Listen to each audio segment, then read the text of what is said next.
and welcome. How are we all doing? Hope you're all okay. So firstly, I apologise for any flashing. I've got the TV on in the background, like a background light, because my little background light just died on me. Didn't charge it up, so I apologise for that, any flashing. Those with epilepsy or epileptic sensitive lighting, please be cautious. Secondly, the dogs are out. Just heard Simba shake, so I apologise for any woofing or any scuffling around because they're bloody playing. So, this week, I thought I'd talk about one of my dreams, one of my dream holidays, or even dream Disney holidays. As we all know, I love Disney. I love Orlando in all. I've touched on it briefly in the past at how in 1990, I think it was, I saw the grand opening of Universal Studios on Blue Peter. And I told my parents I wanted to go there. Well, my mum and my stepfather, I know their exact words were, "You best get saving now then, haven't you?" I eventually got to go in 2005, and it was a dream come true.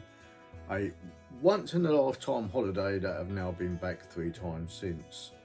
But sort of being out there and sort of doing a few different places I've stayed at, I thought I'd enlighten of what my dream Disney and my dream holiday would be out there, I think. Because I don't really want to go anywhere else, I suppose. I will go to other places of the world, I'd like to.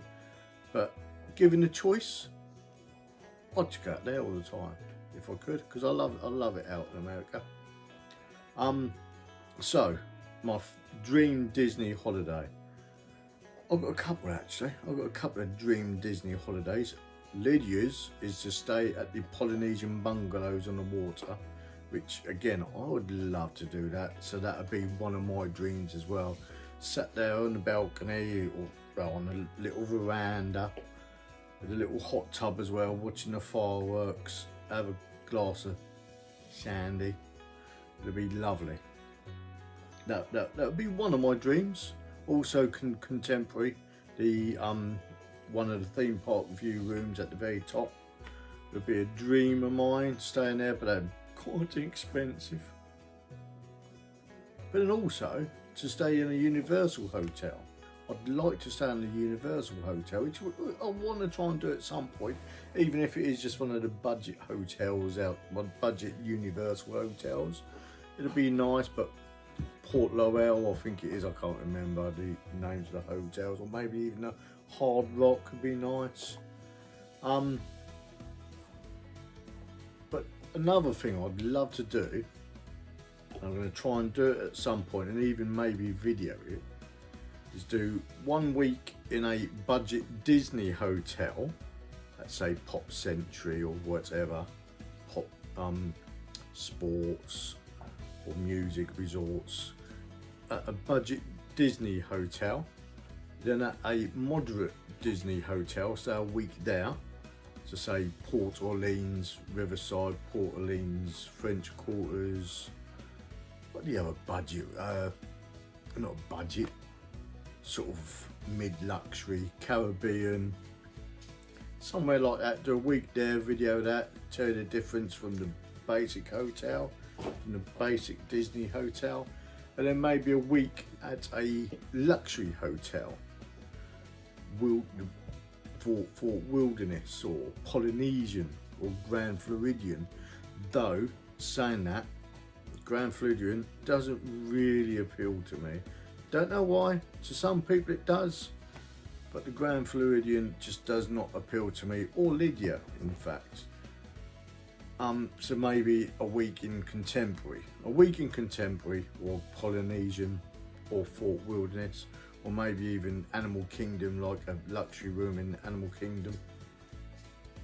Lydia's already stayed at Animal Kingdom, so yeah, Polynesian or say Contemporary resort, and like one of the luxury areas, or maybe even Beach Club. That'd be quite nice. So that would be one of my dreams, a week in a basic Disney hotel, a week at a moderate Disney hotel, and then a final week at a luxury hotel where we go all out as such. Or maybe even a week in a Universal hotel, or a week in a Disney hotel, maybe a moderate Disney resort to a moderate Universal resort. That'd be quite nice, I suppose, at some point. But my ultimate dream for America would be to hire out an RV and travel around. So sort of travel across from Florida, spend a week in Florida, travel across in an RV with a bike on the back, obviously, giant RV, travel across to California and Los Angeles, travel across to New York, and then do sort of a crisscross back through kind of thing, and that makes sense. So would miss out a few cities and a few states, but sort of make a beeline for the certain tourist attractions, I suppose you could say, like the Yellowstone and Grand Canyon. Do the typical touristy type areas. Again, not a fan of Las Vegas, but I'd like to go there just to say I've been there, I suppose, at some point. So that would be my ideal American holiday. And as mentioned, my ideal Disney holidays would be sort of a week in a basic, a week in a moderate, and a week in a luxury. And the prices of things at the moment, even though Disney is still quite expensive to go to, when you compare the Disney hotels and the Disney prices compared to, say, certain holiday companies in this country, that's all I'm going to say. When you compare those prices for 2 weeks in a half decent hotel, say, there isn't much price difference. The perks of staying at a Disney hotel, i.e., say you stay at Polynesian, you get the meal plan, you get the upgraded meal plans, you get all the sit down dining and stuff, compared to a moderate or nice, even a nice hotel. Compare that to a nice hotel. In fact, I'm going to do a little bit of research on these now. I'm going to do a research of Polynesian, say, and a research for 2 weeks for family of 5. Polynesian compared to a luxury hotel off-site. I'm going to post those links, well, those pictures now.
So the prices to them is just extortionate. Well, I say extortionate, but it's a once in a lifetime, remember? So compared to staying at Disney and off-site, it's, even though it's a bit more on site. So I'm going to do a basic hotel now. I'm going to post those now.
So the cost of a basic Disney hotel with the quick dining meal plan compared to a basic hotel off-site, saying Kissimmee, or a basic hotel on iDrive, I had to think then. Again, there is a price difference, but the perks you get for staying on site to staying off site, it just, there's not much difference in it. So it's like you get free, I wouldn't say free food, but you get some of your food paid for if you stay on site. Though if you stay off site, you can eat at cheaper places like McDonald's and Golden Corral, which I love, and Checkers, which again I love. But when you're in a theme park, you don't really get, you can leave a theme park to go to one of these cheaper restaurants and come back, but then you're losing out on time in the theme park to do that. So you've got to buy food in the theme park, like Richie's Burger, which is lovely, don't get me wrong, Richie's Burger, wow, at Universal, love a bit of Richie's Burger. But then say you have a quick dining at Disney, that'd be quite expensive. When we went to Disney two years ago, when we had a Chef Mickey's, I think it cost like $300 for 4 of us. That was a lot of money, $300. But you get that with the luxury dining plan now, with the sit-down dining plan. Use up a couple of credits, a couple more credits I think. I don't, Lydia knows all about the credits and stuff, but a luxury meal like that is a lot of money. But if you can get it kinda for free, it makes sense, doesn't it? And the other perks like early access, late leaving, you get all the transport to the theme parks, and some of the views from the rooms can be lovely, and the rooms are normally very well kept compared to some off-site hotels. So I've gone off the rails a bit, haven't I? I've been talking about my lovely luxury dream American holiday or Orlando holiday. So yeah, I apologise for that, but that's where I'm trying to get the gist at. I'd also like to stay in a villa again, I suppose. Again, villas are lovely, they're beautiful, but you do need a car for a villa. You really, really do. You could get an Uber every day if you wanted to. That could be quite expensive, especially if you want to pop out and get food as well and you're not near a Walmart or Publix or what's the other place? Walgreens. It should be kind of buggered, so you'd have to get an Uber everywhere. So it's always worth it if you're in a villa to have a hire car. So yeah, I suppose that would be another dream of mine. Another dream would be to own a villa out there, or maybe even be part of the Disney Vacation Club. That would be lovely. I could use some of the points to get the dream bungalow on the Polynesian lake, well, on the main lake. That would be lovely. So yeah, there we go. Sorry I jabbered on a bit. I've gone on about sort of prices and all that, but I'll insert those prices. What is your dream Disney holiday? What is your dream Orlando holiday? Do you have a dream to go out there at all? Would you like to go out there at all? Leave a comment in the comments box what you'd like to do out there. What would be your dream? How would you like to visit out there? Yeah, just tell us your dream. So for now, I'm going to leave you all to it to contemplate that, and I'll see you all next week. I apologise for the noises and the flashing. Blame the dogs, I did try. Goodbye from me. See you later.